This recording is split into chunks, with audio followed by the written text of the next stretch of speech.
Heather, then Steve. Or do you want to go first? Whatever's fine.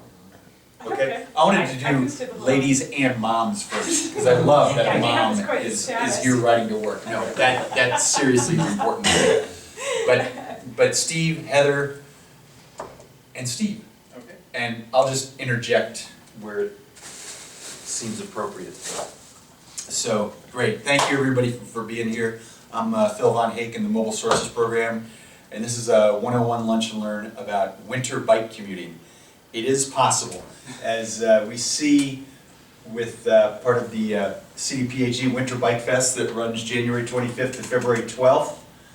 February 12th is International Winter Bike to Work Day, and as you see here, people are riding through the winter in Winnipeg, Canada, Chicago, Minneapolis, Russia, St. Petersburg, which is northern Russia, and places like that. So I figure we can try it a couple times here in Denver where there's no snow on the ground right now, just some very old ice. So I just want to have a show and tell and a Q&A about what to think about with riding in the winter, because there's a little more planning needed and a little more things to be aware of than just regular riding in the summer. So if you don't mind just saying your name, your division or program, and how far your commute is to CDPHE. For me, in the summer I ride 15 miles from Morrison. This morning I rode down, took the bus downtown, popped the bike off, and rode 5 miles here. So go ahead, Steve. Okay. I'm Steve Laudeman. I work in hazardous materials. My bike commute is a grueling 2 miles one way. So I get the weenie award this morning. Wait for me. Okay. No, the guy who didn't ride in gets the weenie award. Okay. And then Phil said, bring some ideas, and or maybe some demonstration. And so my idea was a sort of a last-minute thing.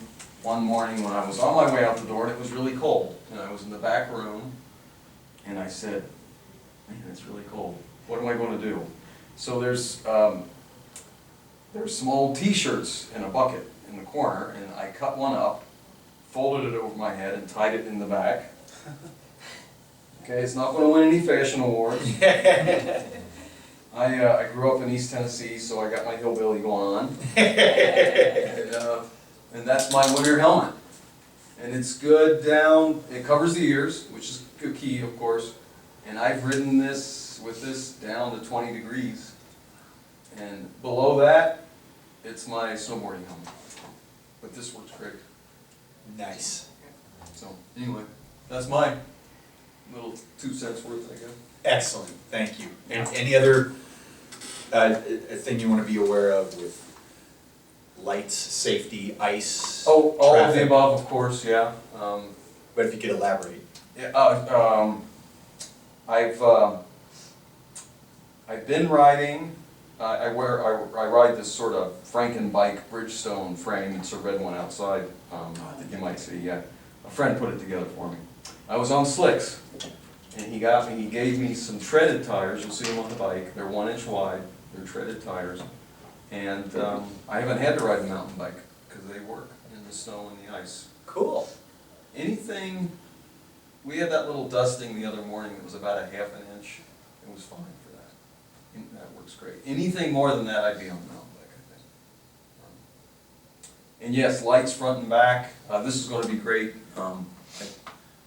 And all of us have been cycling for a long time, I'm sure. And whoever invented the LED, I mean, my hat's off. Yeah. Because it has revolutionized what we do on bicycles. These things are great. So thanks, Heather. Yeah. Yeah. So yeah, that's all I've got. Thank you. Yeah. Thank you, Phil, for putting this together. Absolutely. Heather? I'm Heather Weir. I'm the Director of the Office of Planning, Partnerships, and Improvement here. And my bike commute, have you beat, is about 1.5 miles. So I should say, though, I feel like I have to, validate that I've bike commuted much further than that. Yes. We just happened to move into our house. Well, not just happened. We moved into our house a year ago. That's much closer to the CDPHE. So I think I've been bike commuting almost since college, and I grew up in Montana, so I did not bike commute in the winter there because the snow sticks around a lot longer. But I also spent the last 10 years, I guess we moved here almost 3 years ago, but before that I spent 10 years in Oregon, where year-round cycling is actually very easy if you can tolerate the rain. So it's why I actually have a lot of gear, is because I commuted for about, every year 6 months in the rain. And why my stuff is really waterproof and good for rain, but I've also found it actually works just fine here for the cold. So I can kind of show my stuff. My husband used to bike commute too, so I feel like we had this great collection of stuff that if I started today, I probably wouldn't go and purchase all of these things, but I have that right now. So I'll just show you my stuff, because I think for winter commuting, it is about having the gear, and then also sometimes just the will to bike commute. And my will to bike commute comes from us selling our second car about 9 years ago. And so it's also either I bike or walk, and so it's a lot faster to bike. When it does really snow, I usually look at my husband with the big eyes, and he'll say, yeah, I'll drop you off. So, so I do that some days, like a few months, or a few weeks in December, I didn't bike. The snow wasn't melting, it was icy.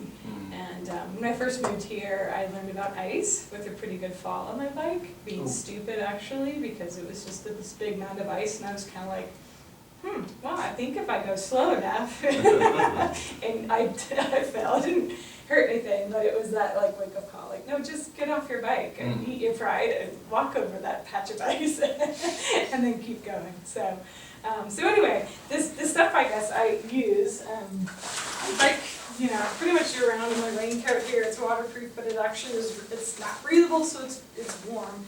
I bike in my work clothes too, and so I usually have on a sweater or something, so, and again, my commute's short enough. When I used to bike to Denver House, which is about 5.5 miles, I did the same thing, because in the morning it's cold enough that it gets hot, and then going home I could, just skip the code, whatever you need. So I do have 2 lights on the front and back, and yeah, LEDs are great. I always have one blinking and then one, that's on all the time. Hi, come in. And on the back I have 2 blinkers. I am kind of probably a little on the worry side, so I actually pack all this stuff year round. This is my bag. I love this thing so much. I got it a couple of years ago when my other panniers kind of failed on me. Then I have a rack that goes right over there, so I turn on this little blinker, and then I also have one attached to my bike. So I always have one side full of all my stuff, and even in July, I still carry my raincoat, and I think that's just from 10 years of living in Oregon. I just always think it might rain, although I've probably ridden in the rain here 4 times. So I do have pants when it's really cold out. I'll put them on just for warmth, or if it's just muddy out, I'll put them on just, again, because I'm too lazy to change when I get here, so I just cover up my work clothes so I don't end up with the, splatter. The stripe. The stripe, yes. And these bags go on the rack on the back of your bike, Yeah, right? I used to have the ones that strapped on, or that just hooked onto the rack, and then when I went to upgrade, I got this one, and I actually really like it because it just goes right over the rack. It's got the, really easy to still haul around. And I like that it's big enough. It's, again, maybe overkill, but for I want it to be with me just in case the weather gets bad. I just keep one half packed with all of these things, and the other half with my lunch and my, purse and stuff like that. So I think the thing I use the most in the winter is the balaclava, or baklava as we like to call it, although it's not dessert. So this is, it's really cold, put this on, because you can put it down into your chin, or you can have it really up, over that. So I use that. I also just had, this morning, I just used the ear cover too, So this is what I use most of the time, and I'll use that. Have good gloves. Is that the hole for the ponytail? Yeah, it is, which I don't utilize, but yeah. It's okay, it's women specific. Yeah, it is, yeah. So I have gloves. I also have over mitts in here somewhere, that if it's really, really cold, again, some of this collection came from the Oregon time, so I don't use these very often mainly because my commute's pretty short. And then I also have just the light gloves if needed. This is what happens when you have a spouse that commuted too, that doesn't anymore. So that's, really what I use, and again, I keep it all in here, mainly just as my little comfort, it's there if it does start to downpour, I still can make it home. So yeah, I think the good lights are helpful. I like to have the different options. And like I said, just whatever coat. I used to just have like a fleece, but I've just found I just wear this kind of year round now, even though it's more waterproof than it used to be. It keeps me warm enough.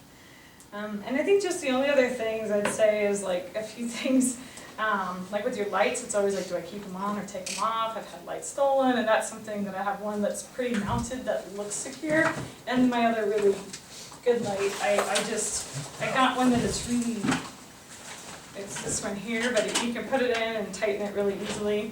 And this was a new Christmas present. You can actually move this so it makes the beam wider or smaller. So this is like really new fancy for me. But it's nice because on some of those back roads you can't see where the ice is at. So I was kind of like, no, I want to really be able to see. So that's kind of my gear. Again, too, if you want to really be motivated, sell your car because then you don't back out. Extra commendation to Heather and her husband because you have one kid? We have 2 kids, yeah. 2 kids and only 1 car. And we That's impressive. we were pretty convinced that it wouldn't last very long. And I know one of these years we might just say this is too much of a pain, but for right now, my daughter goes to school about a mile from here, so we have a little tag-along bike. I can take her there when the weather's nice, and it helps being in close proximity. And my husband works further away, so he gets the car. So I feel like I'm the lucky one with the bike commute. So yeah, that's kind of my stuff. Is again, I think the gear is helpful. I don't think you probably need it. Or all of this, but it's, if I had to invest in anything, it would be this, you know, like something to really cover up, especially your ears and your chin. It's called a balaclava. And again, too, the pants and some of this is more for the rainy season. Oh, there, you'll put it on, yeah. If I could add on to what Heather said, this is my single favorite piece of year-round riding equipment. It's a headband in the summer, and it's the neck gaiter in the winter. It's vital to keep the throat, front of the chest warm and dry. I'll admit I've ridden 3 times since New Year's and I got a sore throat after each day because I either didn't layer quite right, but this is vital. And this thing's like $10. I don't know about the Pearl, it's probably a little more. Yeah, like I said, we've just had this stuff. So it does last forever too, and so I haven't, these are all about 10 years old, and have been with me for a while. So it's same with the pad. All these things, every time I've had to buy something new, it seems awful, and then you're like, well, they last a really long time. Yeah. And it is nice, even if it is 10 minutes of freezing in the morning, it's nice, have what you need. So. And then also about the bags Heather uses on the back rack. I'll admit I use a backpack just because I've been riding forever with it, but that's extra dangerous in the winter because it makes your center of gravity higher, and it's good to have a lower center of gravity, especially if you're maybe carrying a laptop or something relatively fragile. I've been lucky so far with not having to ride over much ice, but do be aware of the center of gravity if there's enough ice out there like there was in the last couple of weeks. This gets breakfast here. Of my husband, he's always worn a backpack. I've always hated him mainly because I get sweaty. I'm too lazy to change at work, so I'm like, no, I like it back. So I think it just depends. I don't like riding with a backpack. I like the pack. But I know my husband's like, no, I never put a rack on my bike. It's like he just uses a backpack and that's fine. So I'm fine with it looking like a big old cart. Yeah. Me too, but. Yeah. I think just the other thing I'd add is just know a few different routes. I know for me, I take kind of the back roads, my whole strenuous commute here. But I'll sometimes take the Cherry Creek Trail because it's usually, even if it is packed with snow, it's pretty easy. Or I'll just bike on more of the main roads, which is not, I usually avoid trying to be near the cars. But sometimes those are the best roads when it's, they've been plowed and they're well melted off. So you just, if you know a few routes to get to work. Because I'll do that, I'll turn down the road like, oh, that looks really icy and terrible, and just, go down a different path, so. That's me. Any questions for Heather? Just one observation with the balaclava and also yours. There was a really bad cold spell last year. I did get above freezing for 2 weeks. Mhm. And I was riding to work in 15 degrees and 5 degrees. Mhm. But again, a short ride, okay? Still. And by the time I got here, the fingers and the toes were tingling and I had gone far enough. And that was okay. The problem was with covering the mouth and the nose, if you wear glasses, they start to ice up. And so I haven't quite figured it out yet, and luckily I don't bicycle in 5 degrees very much. But there's gotta be a way, and I think I've seen things that direct your breath downward instead of up to your glasses. So what I would recommend for that is ski goggles, Yeah. especially if you have over-the-glasses ski goggles that fit.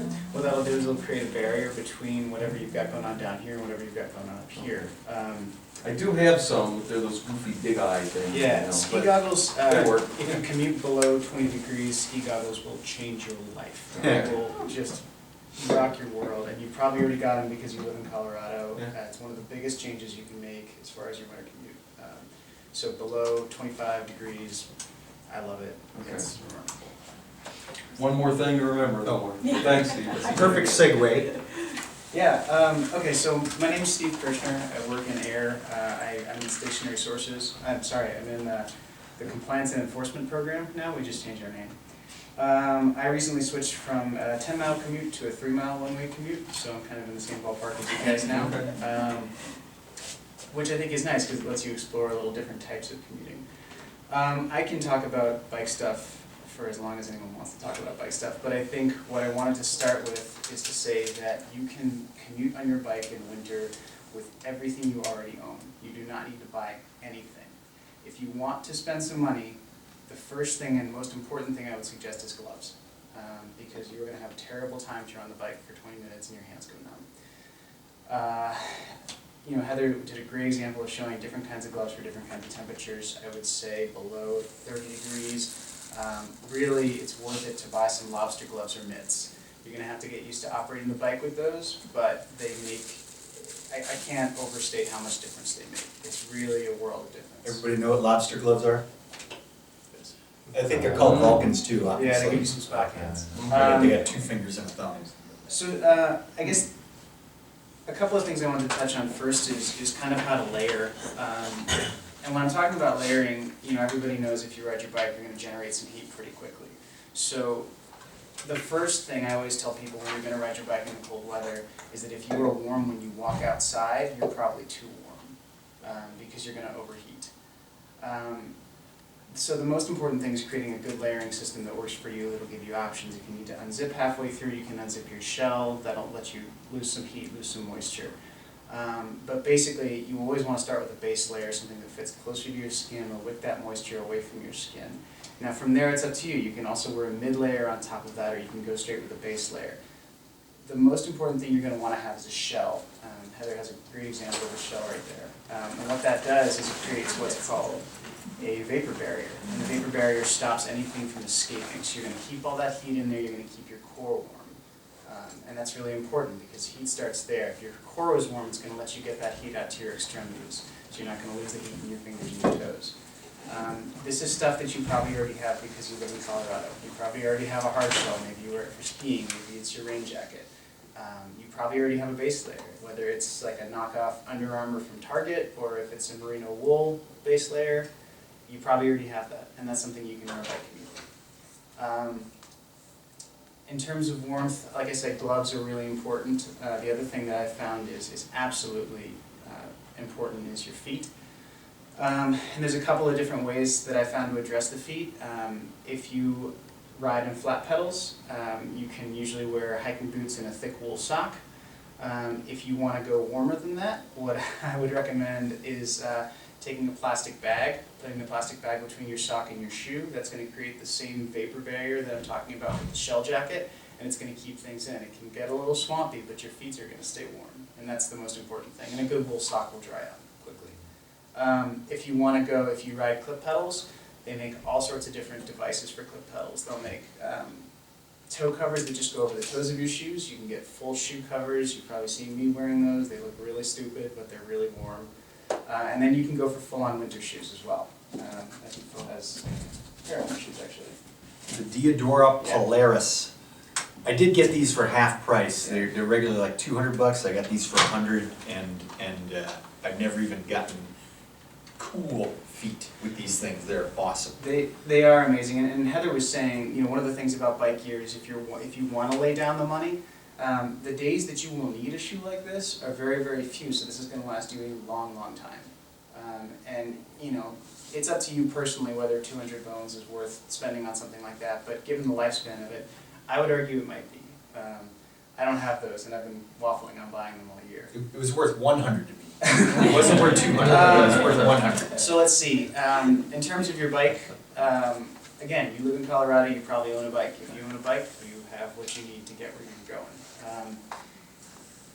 If you want to get a little more specialized, I think if you have a flatter commute or a shorter commute, or if you're an idiot, what I would recommend is the best bike for winter riding is actually a single-speed drivetrain. And the reason I would recommend that is because there's all kinds of garbage and ice and crap on the road. And if you want to keep your bike going, you really have to clean it. And a single-speed drivetrain is much, much simpler. There are no derailleurs to clean, no springs to worry about, no cables, no nothing. All you have to do is make sure your chain's clean. And there's a million tutorials for how to clean your chain well. But I really like a single-speed drivetrain for commuting in the winter because it's less maintenance. But that doesn't mean you can't do it with any other drivetrain. If you have a hill, you're probably thankful for having those gears. We talked a little bit about ice. I guess I want to give a couple of tips for riding on ice. Phil mentioned it with the backpack earlier, but the most important thing when you're riding a bike in terms of keeping your traction is your center of gravity. So for both ice and snow, I would say the most important tip to remember is if you're going to pedal your bike, you want to be sat in the seat. Never get up, never stand up to pedal on ice or snow, because the second it happens, you're going to take all that weight off the rear wheel and you're going to spin, and you're probably going to fall. I've fallen like that. I'm sure a lot of other people have. The other thing I would mention about riding on ice and snow is that you want to keep your center of gravity over your drive wheel, over your rear wheel. So in a turn, that means normally with a bike, you'll counter steer and you'll lean over to turn. You want to do a lot less of that in the winter. You want to keep it looks silly, but turn your handlebars, keep yourself upright. I had a pretty bad fall last Friday because I neglected to do that. Steve was mentioning your tires. Tires are pretty important in the winter. For ice, it doesn't matter whether you have knobs on your tires or not. The most important thing with ice is your contact patch, how much rubber you're putting on that ice. So what I would argue is if you think it's going to be icy, air your tires down a little bit. It'll give you a little more surface to catch on that ice. Even if part of your tire starts slipping, you'll have a little bit more room before you completely go down and something might catch. When you're riding on sheet ice, you're really just taking your life in your hands at that point. I used to have studs on my old wheel set, and that's not perfect. For snow, I think actually skinny tires work really well on snow because what they do is they cut through the snow. So both of my bikes that I ride in the winter are cyclocross bikes. So they have a skinnier tire, but they have knobby tires. So it's really nice for snow. It'll cut through that snow, but then you'll still find some knobs to grab on. And when it's icy, I'll take the one with bigger tires. I'll air the tires down a little bit, give me a big contact patch, and I usually don't worry about falling down. Let's see, lights, really great advice to have both a blinky light and a static light. And the reason for that is because a blinky light is far better at getting people's attention, but it's been shown in studies that it's very difficult to judge distance from a blinky light alone. So if you have a blinky light coming at you, they've shown that people have a really hard time estimating what distance that actually is. So if you have that static light as well, people are going to kind of know where you are and judge it accordingly. If you're riding on a multi-use path, please, please, please aim your light down. I see people with lights that can knock birds out of the sky that are aimed right up at your face, and it's no fun. But yeah, I have a similar setup. I have a blinky light, I have a static light, and for me, my commute is entirely on the path now, so it's not about me being able to see, it's more about people being able to see me. And if you want to talk about specialized gear you can buy, I can talk about that all day. But that's, I think, if somebody has any specific questions. But I think the most important thing I would say to somebody thinking about biking in the winter is that you already own everything you need. If you have a ski helmet, that's even better because it's going to be warmer. And if, anybody wants any specific advice, I'd be happy to give it. The ski goggles thing was something I didn't even think about until you guys mentioned it, but it really makes a world of difference below like 25 degrees. It keeps your face warm, and you're gonna kick yourself for not trying it before that. But yeah, I guess that's all I got. Thank you. Any questions for Steven?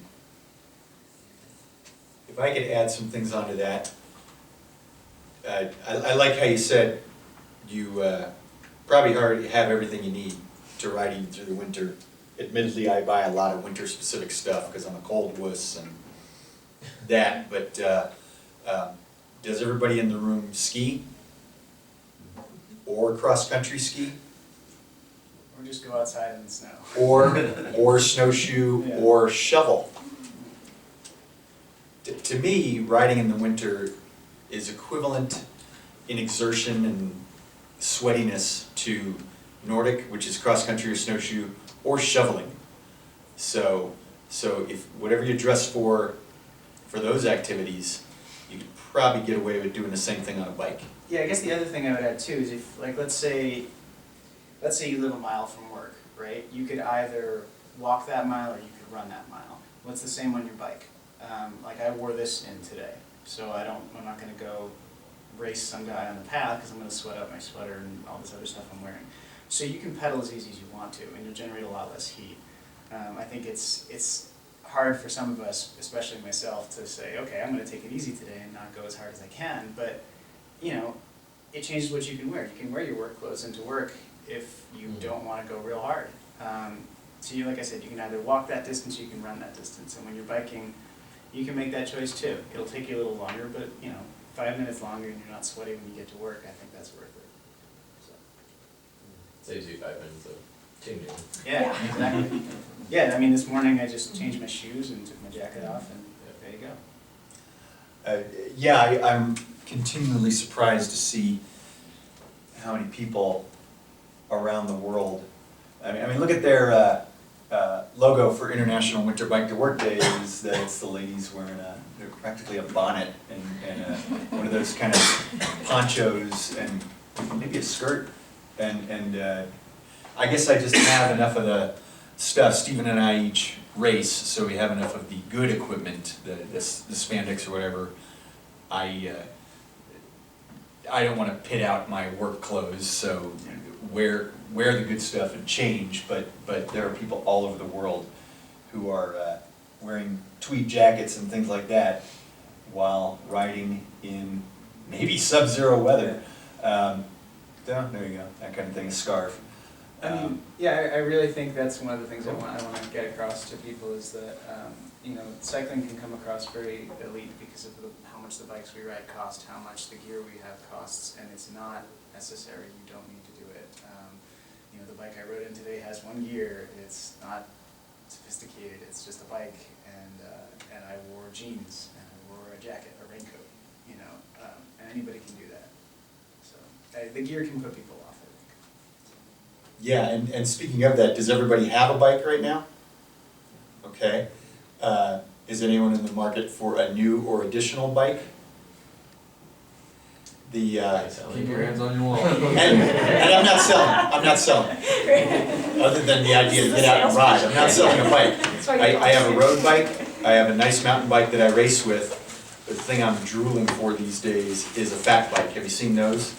The road bikes have 1-inch tires, the mountain bikes have 2-inch tires, and the fat bikes have 4-inch tires.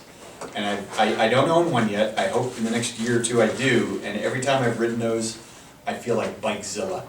Just, you have no need for shocks because the tires are usually pumped up to like 10 or 20 PSI. I mean, that is the shock and the contact point that we're talking about. I can't remember the last time I rented one of those to ride over ice. I've ridden them around the base area of the ski resort with the pack powder, and just stable and just rock solid. So if you're curious, I recommend those because I can't remember the last time I saw somebody riding one of those and not smiling. And I just saw one on Craigslist last week, a year old, for $400. So I mean, sure, there are $4,000 ones. Don't need those. but throw that out there. I just wanted to add on to that, because I've looked into those as well, and yeah, you can get them Surly for $1,600 or $2,000, but And they're good. Walmart has some that Mongoose makes. They're a really, I Really? mean, they're a heavy bike. You know, they're like a 40-pound bike, but you can get it for like $300, $400. Yeah? And then there's also a company called Priority Bikes, which I'm really looking into. They make, it's like $420 bike, but it's got an internal hub. It's belt driven, so the maintenance is a lot lower. And it's also got, you know, the bikes that you used to ride as a kid where you step back on the pedal for the brake. Drum brake. Yeah, those are the brakes, yeah. We're looking at the website Priority Bicycles, plural, prioritybicycles.com, which is what Connor is talking about, and I have never heard of this. I'm getting on their web No, they're list not today. local. I heard about them on like NPR once, and it's something that I've really looked into because it seems like a great bike for the winter because you don't have all that maintenance, you don't have anything really to clean out. Sure, I'm getting on this. Yeah, I mean, that bike's got an internal hub and a belt drive, and those are basically maintenance-free, completely. You'd never have to, I mean, all you have to do is clear the crap off the belt and that's I it. wouldn't be surprised if that belt drive is Gates Carbon from Denver. Not made in Denver, but a Denver company. So, thank you, I am checking this out. Did you see them make fat bikes? They don't make fat bikes, but they do, they have expanded now too to make children's bikes and that kind of Yes. stuff as well, so. Yeah, I already did that. You should know that. Children. Nice. So I think they have like ones with the pedals and then they have like the balance bikes as Oh, well. yeah. Very cool. Yeah. Thank you, Yeah. that is great. Yeah, I mean, the best, you know, like I said, everybody's got a bike, your bike will work no matter what it is, but for some people, if you buy a bike and that's the thing that gets you out riding every day, that's great. And, you know, I'm always looking for justifications to buy more bikes, so, like, hey, I'll race this season if I buy a new bike, so I'll do that, you know. But, yeah, I mean, if buying a bike is motivation to get you out there, do it. Yeah. If I could add on, about the lights, Heather and I were talking before y'all came, that ideally, don't be ashamed to turn yourself into a Christmas tree. Because if there are any accidents or whatever, and by the way, the State Patrol doesn't use the term accident anymore. They are collisions or crashes or things like that. It isn't an accident. But if the driver says it's an accident, what's the first thing they say when you get out? Didn't see him. I didn't see you. Well, yeah, did you see this? Did you see the red blinking on the back? Did you see the yeah, turn one of those on, Steve. And Fancy wheels. that's spinning. Yeah. So feel free to even draw attention to yourself with the lights. And on my ideal setup, I didn't bring everything today, but I've got the number they use for lights is lumens now, right? Yeah. Yeah, I have a 750 lumen LED. It lasts for days. And that's the one that you want to kind of point down so you don't blind the guy coming at you. And then I have this right next to it, blinking. And this says Bike Denver on it. And if you get to a Bike Denver event, like there are a couple of next week, they give these out free. And this is called Nog, K-N-O-G. And it just wraps around the handlebar like that. Leave this on the bike and just leave it there. If they steal it, whatever, you know, you're out $10, but if you happen Someone else has a light now. Yeah. yeah, I don't want to spread that much karma, but you're right. And the idea that if you forgot to bring your light, at least you have this to get home with. And this is one of the lights to be seen with. The other one I mentioned, it's 750, 850 is one to see with. It's like a car headlight, and they cost in the $50 to $100 range at Performance, and I swear by them. They are great. Yeah, I'd want to add to that too, because like he was talking about, if you have a blinky light but you don't have a regular light, just like people have trouble judging the distance that you are from them, you also have trouble judging the distance that you are from other things. And I've almost gotten into an accident before, just because I wasn't aware of how far something was from me, and in between that blinking light, all of a sudden it was right there. So it's good to have both of those just for you to see as well. Yeah, good idea.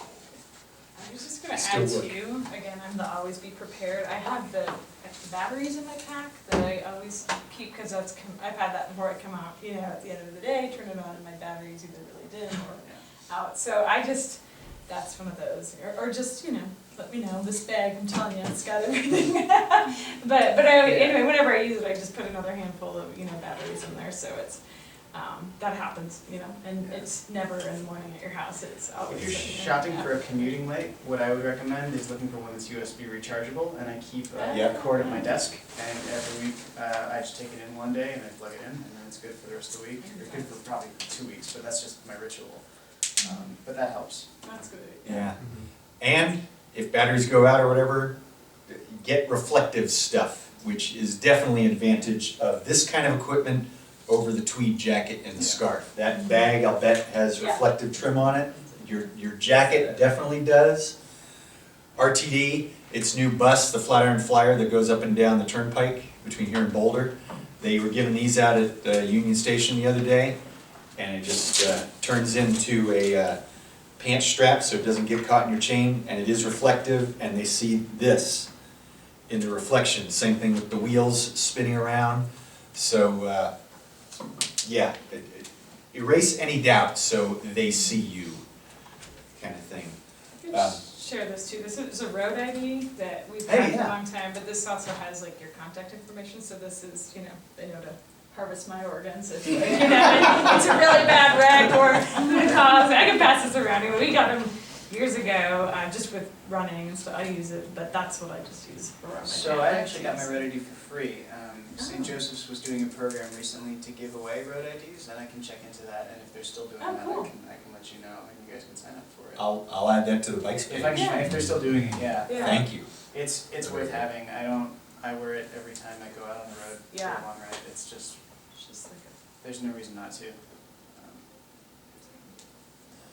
What have we not covered that you might still be thinking about?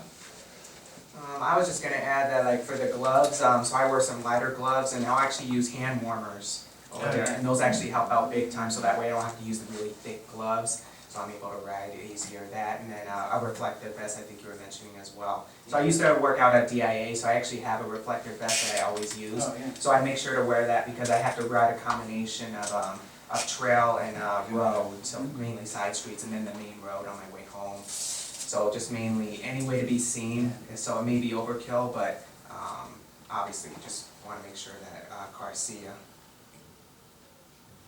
Right. Any other questions about routes, warmth, safety? Any recommendations on pants? Like good, like cycling pants? Because I've got pretty much everything, but the pant thing is what Are you I'm looking still- for waterproof pants, or are you looking for just something resistant? More just for warmth, because if it's raining, I'm not riding. Yeah, so for warmth, I would recommend a soft shell pant, something that's not necessarily bike specific. I wear climbing pants for that. You have to usually tie up the legs because they're not obviously fitted like a bike pant, or you can use one of those. I do occasionally ride fat bikes in the snow. When I do that, I wear climbing pants and I wear gaiters. And the gaiter just goes up to here and it just keeps everything in so it doesn't hit the chain. But I really like soft shell pants for that. I just don't see the need to purchase something cycling specific, I guess, because it's so few times that I find myself actually needing that. Because sometimes I'll ride in jeans, you know. But I like soft shell pants. If you want to buy cycling pants, I think one of the best brands you can buy is Showers Pass. They make weather resistant stuff for commuting. Oh, yeah. From Oregon, right? Yeah. I think they're My up there. husband used to be friends with Wilma, that is the only reason I even ever heard of this, so. Yeah, their whole thing is making weather So you got resistant the hookup cycling gear. Yeah, that's what I was gonna say, I know, we would live there while we were. We at least know the person who knows the person. Yeah. We did get a discount on these, I should have Yeah. that, Yeah, Showers So I Pass can't stuff is awesome. promote with this street. You'll spend money for it, but it's worth it. Yeah. And then, you know, sometimes REI will make knockoffs of other brand stuff, and that'll be the Navarre brand. It'll be a good option, kind of at a lower price as well. But if you're gonna spend the money for something that'll last, I really like Showers Pass and Gore. cycling gear. I was just gonna say with these, like, I honestly don't find them super comfortable to bike in, but they're, I mean, they're waterproof and then warm. So if it's just cold and not wet, I honestly just wear like my leggings or sweatpants and really big obnoxious socks. So that's my, that's how I stay warm. So I'm just like they're okay, but I don't find them super comfortable over, I would my agree with dress that. pants. So I almost never maybe wear. they don't fit. I don't wear an overpant, basically ever when I'm riding. If it's weather resistant, I have a set of kind of thick bib tights that I'll wear. If you're getting into cycling specific stuff, they're Castelli. The fabric's called like Nanoflex or something. I paid $70 for them, and they're amazing. I have a few sets of cycling specific like tights, but you can use running tights or something like that. Just fleece. I find that's all you need. I don't really think that overpants make that much of a difference because you're generating a lot of heat out of your legs, so that's really not the place you're going to get cold. The thing I would say is you want to make sure your knees are important. So you can have These are knee warmers Yeah. that just slide and stretch right over there, because when you get to our age, you wanna keep them, in good shape and nice and warm. That might be the third or fourth most important thing to keep warm. First, the extremities second, and the knees third. And you can get knee warmers, you can get leg warmers that are this long, you can get arm warmers instead of having a base layer, although this winter, get a base layer, period. And ideally, again, I know they're wearing the tweed jacket and everything, but the less regular fabric you have both up against your skin, no cotton against your skin, make sure it wicks to get the sweat away from you, and on the outer side, make sure you have some kind of nylon, water resistant at the very least, fabric. I've heard nothing but good about Showers Pass. I got this, again, half price, called Endura from Scotland, similar climate, and it's got the reflective. I think I paid $50 for this, and it's It's screaming. not obnoxious yellow though. Endura comes in that color too. Yeah, and it has the reflective stripes. The arms zip off because it's most important to keep the torso warm. If you layer the same all the way through to your arms, you notice your arms getting warmer, like to the point of hot and sweaty. But keeping the trunk warm is vital. And with the pants, like this morning, I had regular wool tights that are, feel like second skin and wick, and then just regular nylon pants on the outside, because you'll be doing that the whole time. You want it to be infinitely flexible, and again, it just in case there's spray back from the road or starts snowing on you or whatever, have something water resistant so you're not riding wet, that kind of thing. And you can do it as cheap as you want. That's stuff you could do at Walmart easily. Yeah. If you want to look at like specific stuff, Cycleton's Lowry location is moving. They haven't moved yet, but they have really good deals on clothes right now. So I'm not sure what they still have left, but it might be worth. And Jason lives closer to me, southwest, Okay. but there are good shops there. And actually, if I could point you to some other resources on the intranet. Here's the intranet, services A to L, CDPHE bikes, okay? And then from here's the bike's home page, and then resources, there we go. Lauren Scott Okerbloom did an incredible job listing out local shops. There's Cycleton. And then for us Southwest, well, I'm on the Green Mountain Sports team. They're up by Alameda. I know there are a couple good ones. Pedal, that's closer to you. Yeah, that's a good shop. I ride by that on the way That to was work. a good shop. Yeah, so there's a bunch of resources there. I'm in the air division, got to give a shout out to the air monitors to make sure you don't ride on an orange or red day. Yellow's okay, green's ideal. And then specifically for the Winter Bike Fest, there's two reasons why I chose these next 3 weeks, is that Bike Denver is doing their first ever Winter Bike Week next week. And I link straight to this page. I suppose these folks we'll have a very similar discussion to what we're doing right here, right now. I hope to get to one or both of these events on Tuesday. Wednesday, the 27th, is actual winter bike to work day for Denver. And B-Cycle is free that day. I think that means you can ride up to 1 hour for free. I think it's not a bike rental program, it's a bike sharing program. It's just meant for point-to-point trips, not to go all over town with. I But think the way they're doing it, yeah, you get a 24-hour pass, and There it is. as long as your trips are under 30 minutes. there it they're is. free. Thank you, there it is right there. Oh, okay. And the closest two B-Cycle stations to the health department, there's one like Ellsworth and Adams, just east of Cherry Creek Mall. And then there's one right behind Cherry Creek Mall on the bike path. We've tried for years to get B-Cycle to come a little closer here, but they want to stay focused on the center core of town, like pretty much between Capitol Hill and the Highlands. So I don't know if we're ever going to get a station out here. But if you want to, check out a bike from wherever you are, ride it to Cherry Creek and walk the last mile in, it's free compared to $9 next Wednesday. I definitely hope to get to Fat Bike Night, and that's Thursday, to try out some Reeves.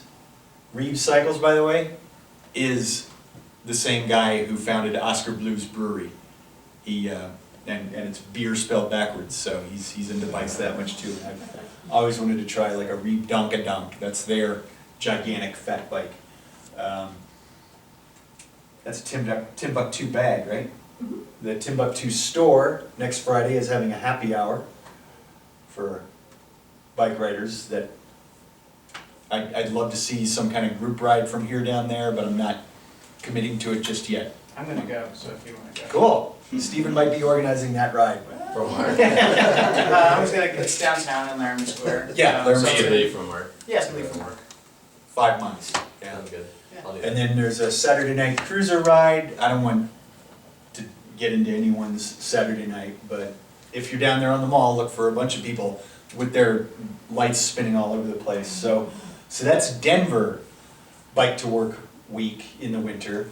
And then, like I said, International Winter Bike to Work Day is Friday, February 12th. I do encourage you to go through this Commit to Ride link. They have a little survey about what's your average commute, things like that. And then it puts a little flag on your hometown. So there's one right there for Morrison, Colorado.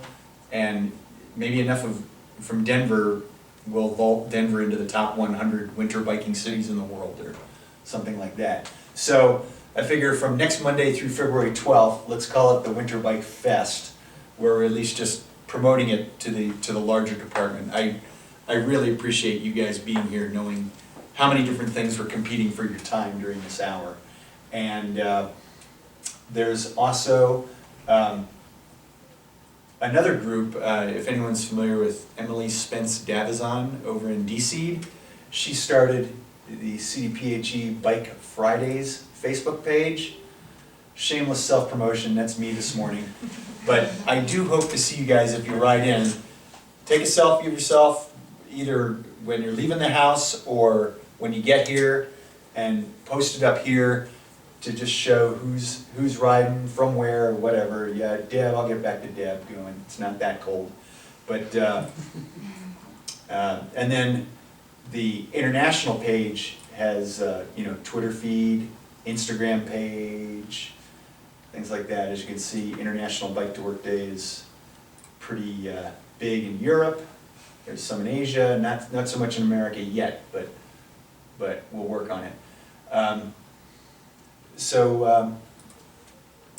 I also printed out some of the flyers you may have seen in the hallways. If you guys could spread those around either to your closest kitchen or hang it up outside your cube or something like that, that might help promote it a little more.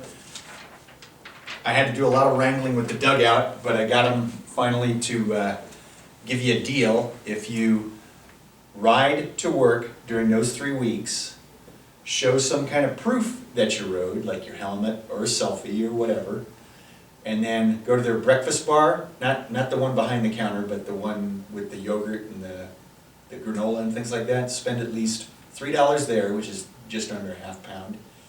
and they'll give you up to a 16-ounce hot drink free. And that took a lot of wrangling to get that much out of them. But, you know, Yeah. let's see if we can make that a thing too. And what else do we have?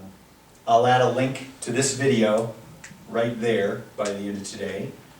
There's the dugout deal, and there's the links to the Bike Denver stuff, and then International Day. If you think of any other questions that we didn't answer for you here, check out these links right here. Boulder Winter Bike Week is also next week. Fort Collins has a bike winter all through the winter. Fort Collins has an incredibly active bike community. And today, when I did ride in, like I said, I live in Morrison, 15 miles away. I took the bus from 2 blocks away to downtown and then rode the last 5 miles in here. That's what those racks on the front are for. If you're not familiar with how to use those, they have practice racks at Union Station and Civic Center, where you pull it and you pull it down, you put the bike on, and you need help, the driver will get out and help you. So that's an option for you as well. And so I also, if you guys have any other ideas for any kind of event, promotion, or anything around this, I've set up a spreadsheet on Google Drive, and everyone has a state COUS address, right? So you already have access to editing this page, so just start right there with your info if you think of anything on top of what I threw out there. So, any other questions or thoughts beyond that? I think it's really important that if people are gonna be taking part of this and just biking in general, that you always check the weather report as well, because the weather in the morning when you leave may not be the weather when you leave in the afternoon. Absolutely. I know that was a huge deal for the summer biking day. Or as Bike Denver renamed it afterwards, Bike to Work and Swim Home Home Day. day, It was- yeah. I had some I got caught in that coworkers too. that were riding down the trail and right at Downing and Spear. They got flooded in and they had to end up climbing that wall to get out. Climbing up the wall, Yeah. not the ramp. No, not the ramp, because they had a rain spout coming down in front of them from the road and they couldn't get across it. Oh, yeah. And they were flooded down behind them, so they had to, they thought they could camp out underneath the bridge until the rain passed. And there ended up being like And then the 10 water to 15 rises. people, and the water rose, and they had to climb up the side of the wall and to get out from there. That is not a problem that will happen during the winter, but a good reminder to check the weather before you go so you can plan accordingly, whether you have to bundle up or really bundle up. But if you're talking about weather changing though, what can happen and does happen is if it's sunny in the morning and it's not when you leave work, some places can be iced that weren't iced when you left, so be real careful. Like I said, that's how I hit the deck last Friday, so. Yeah. So, thank you once again, Jason, if you could hit the stop on the record. Yes, sir. And for the newer folks, if you don't mind signing in right there, I should have done that at the beginning.